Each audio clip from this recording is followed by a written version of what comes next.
Yes, so I do talk about my experiences with mental health openly, but of course that didn't happen right away. Over time, I became more comfortable talking about mental health. At first, it was really difficult for me to be open about what I was experiencing, but then I realized that there was this great benefit to being able to be open and to talk about mental health, not only for yourself, but also in order to help other people. Yes, a lot, more than I need to, and I'm happy about it because I get people talking and it's part of me. I need to talk about it.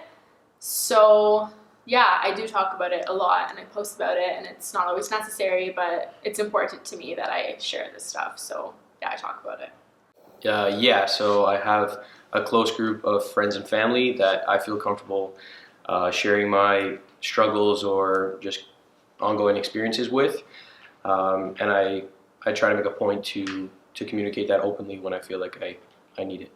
Yeah, that more recently, yes, I didn't always, but find now that it helps a lot of other people just to hear your own lived experience. And yeah, so I talk about it pretty openly.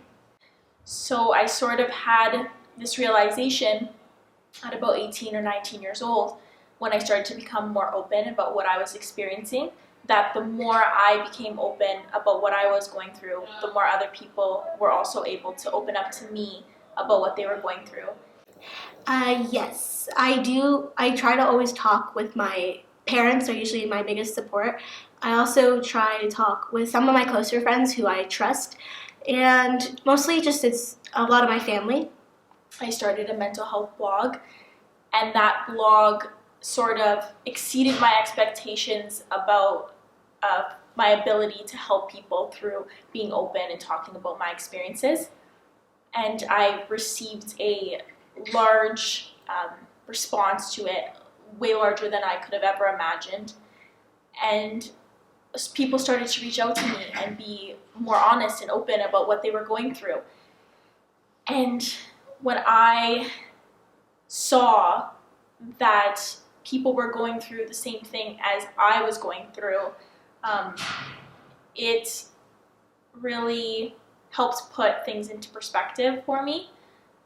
And it also really changed the way I view support systems. It sort of put an emphasis on how important having a community of people support me, and a community of people who I knew were experiencing the same things as me, how important that was. Yes, I do. I think it's important to kind of practice what you preach. I think I can't tell people to be open about it and want to talk to other people about it if I don't do it myself. I've actually posted on Instagram, and I've talked about it openly, and it's not something that's easy to do, and especially on social media where there's that sense of false reality and everyone's living their best life. I think it's important to share that because on the outside, everyone lives their best life on social media. Nobody's talking about the bad days that they have. Everyone's just on a beach or doing this or sporting events, and I'm one of them. I definitely am. So I think it's important to just take a step back and say, even though my life might look like it's all sunshine and rainbows, it's reality. It's not. Sometimes there are dark days, and sometimes you're in a bad place. So it's okay to talk about it. It's okay to share your experiences because the more people that do, the bigger network we have and the more support we have. So I think whether it's sharing your experiences with your family or trained professionals or whoever, I think it's important to just talk about it and get it off your chest, and I promise you, you will feel a lot better once you do.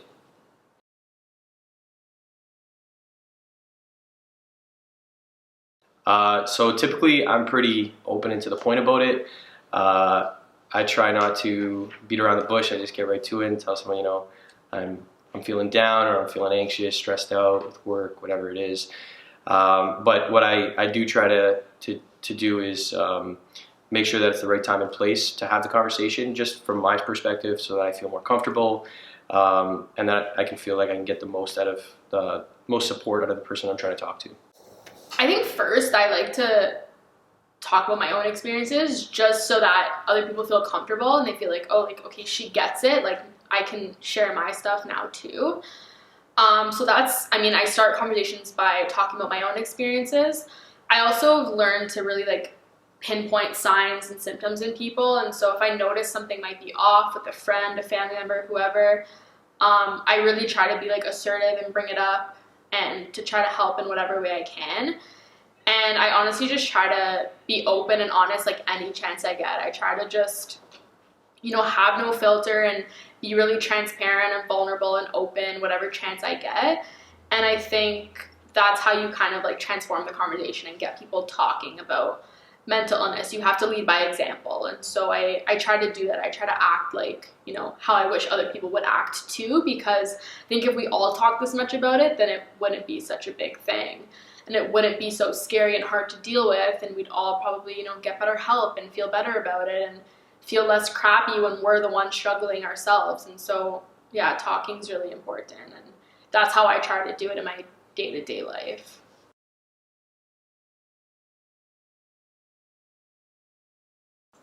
For me, it's super important to have these conversations when I feel like I need the support, or even just an outlet to talk to someone, rationalize through how I'm feeling, and sort of make sure it doesn't get to the point where the anxiety sort of takes control. I think it's really important to have these conversations, because if you keep them bottled up, then it weighs on you, and it's very hard to go through daily activities through life. So I think it's really important to talk to someone about it, and once you get it out, at least it's a stress reliever too, so it just makes you feel better. Super important. They really help people see past the stigma and get over their own fear of opening up. So I think the more people that keep opening up, the more people will keep opening up. I also think that it's super important to have these conversations because it opens up the floor or allows people to open up to me about things that they might be struggling with, or be that outlet to somebody else. It's really important to talk about your mental health in order to give other people the opportunity to accept what they're going through and recover. They're obviously so important. I think, talking about feelings, emotions, your mental state is honestly life-changing. Like, it should be as common as talking about physical symptoms and physical illnesses and feelings and stuff like that. And I think that there's such a huge opportunity if we do talk about mental health and mental illness so openly, to really transform the way that it's perceived and how people act towards it, and can really improve the stigma and things like that. So these conversations are very important, and that's why, any sort of advocacy towards mental health and any sort of campaigns that they do to really get talking about it are so important.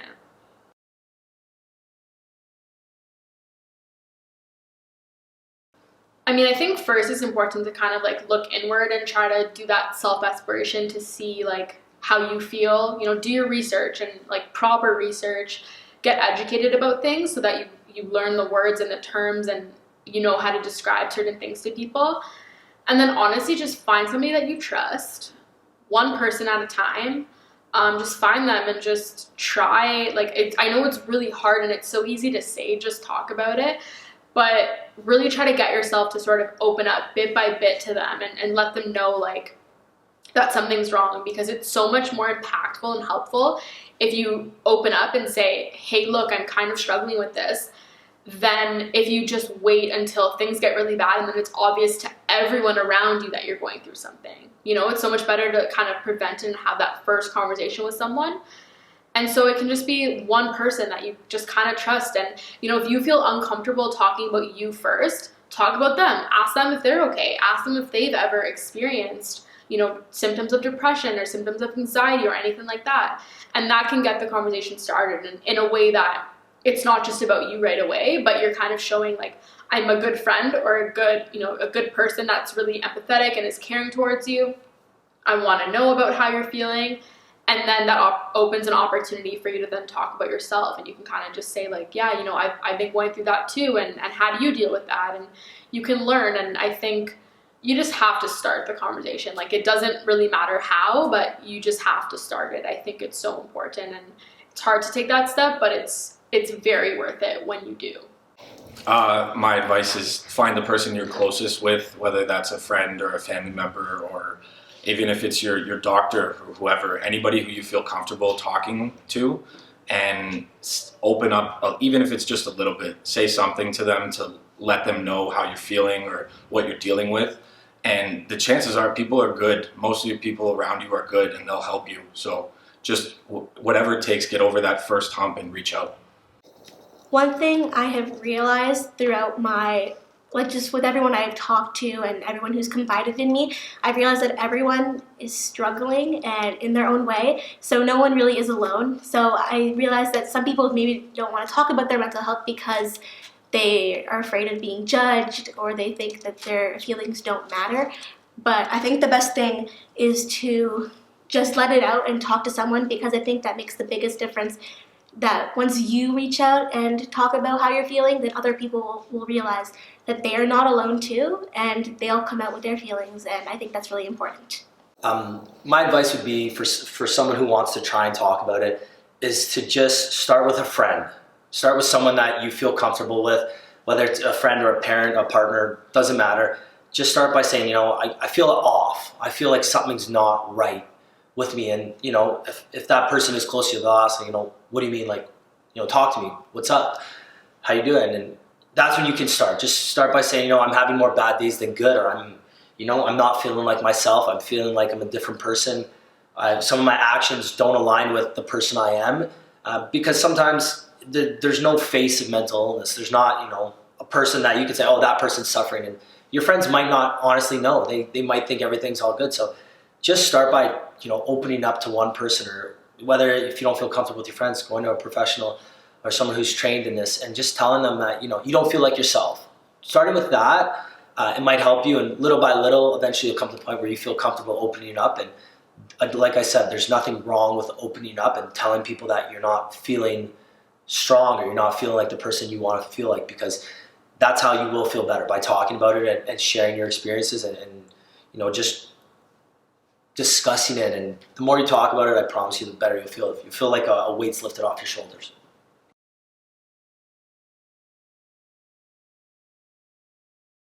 I think that when you're opening up and talking about things that you are experiencing and going through, it's a very vulnerable thing to do, to be able to talk openly about your struggles. So definitely opening up to people around me in my life about what I was going through was a very, very vulnerable thing for me to do. And I felt like it was really difficult at times. But once you are open and once you are vulnerable, you're really able to get the help that you need, and you surround yourself with this support system that could be really helpful for you during your healing. So definitely being vulnerable is key, and it's really, really important in your healing, because it allows you to accept the help of others. I've been vulnerable in the past in a couple different ways. Once I shared my experience on social media. So talking about it on a platform where everyone's living their best life, or everyone's always having a good time, is definitely really tough. And you are judged by some people, but in reality, I didn't care. I wanted to share my experience, and I thought if I help one person, and that one person's life can be impacted by what I'm doing, then I've done something well. So that's one way. I think I've been really vulnerable in my therapy sessions in terms of ensuring that I don't just close up and try to hide my problems or pretend I'm doing better than I actually am. I'll be very honest with the therapist I'm working with, because I know that's what's going to help the best in the end. And slowly I am becoming more open with discussing my mental health and how I'm doing with friends and family, and hope I can do more of that in the future. I think for me, no one talks about eating disorders in our society, and no one really knows about it. So I feel like it is like my duty, my job, to give a voice to people who are struggling with eating disorders. And so I continuously do so by talking about it and sharing my story on social media, to any opportunity I have when I'm talking with friends. Doing this documentary, for one. I'm not ashamed of what I went through. I think it made me a stronger person, but there is still a lot of internalized stigma that I face. I'll talk a lot about my mental health with my female friends, but I will not talk about it with men because I feel like men aren't able to express their feelings or their empathy in a way that society deems acceptable. Now that I'm dating again, I have a really hard time figuring out how to tell my partners that I do have issues with my mental health, that sometimes I don't feel comfortable going to a bar and getting a drink because I have social anxiety, and that's a pretty big deal for me. And another way I've also done is that I've just been really open about it even when it comes to events. I remember one day I was, in a dark place and I had plans to go to a hockey game with a friend. And I just said, I was like, look, man, I don't feel like going at all. I just don't want to leave the house.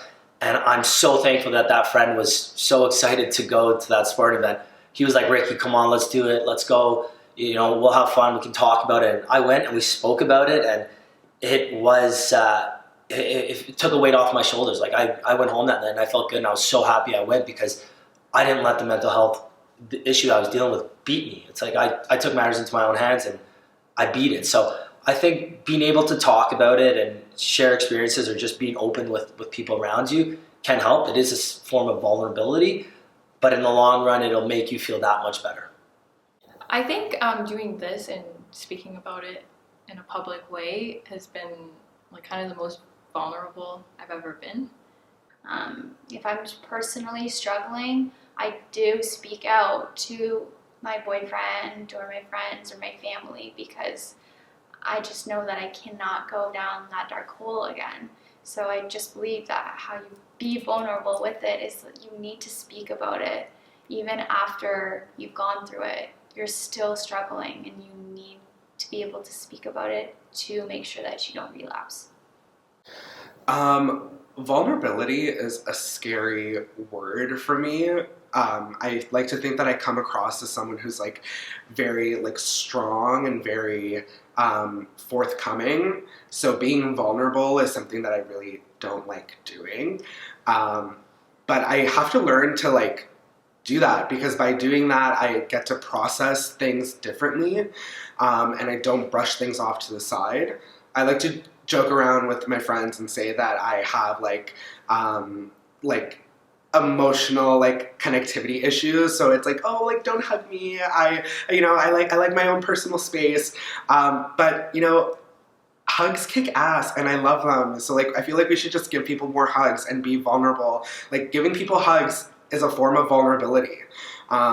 You're letting someone into your personal space. So just like do that more and just let yourself feel and let yourself want to feel. Wanting within mental health is such a big, important thing to realize. You just have to want it and you'll deal with it.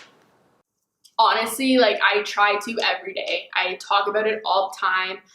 I created You're My Matters. I created this platform. I do like a podcast where I talk about, how I feel and that sort of thing. So I try to have these multiple opportunities where I'm like, discussing my feelings and stuff like that and what I go through. And it's really hard to talk about it sometimes. And it's hard to, talk about it in your own circles, never mind post it on social media and things like that. But I mean, I do it, and that's how I try to be vulnerable. I try to just get the story and my thoughts and my feelings and my experiences out there for people to see. And it really opens up a lot of conversations. And so it's something that it's very hard, but it's so worth it. And it's made such a big difference for me. And I know that people have been helped through hearing, my story and my experiences. And that's really all I can do. And it really gets me going, and it verifies that I kind of need to keep being vulnerable and keep doing this because people need it and it's helping people. And I know it is. And so it makes me feel good. It makes other people feel good as well. And that's why I really just value vulnerability. And I think it's important. And I try to be vulnerable every chance I get. I mean, sometimes it's really hard, but I need to remind myself that it's very worth it and it's very important. And just seeing the kind of aftermath of being vulnerable it's really humbling and inspiring to kind of just see that, your story can mean so much to other people, and it can inspire them to take action or to look inward or to kind of help themselves or get help.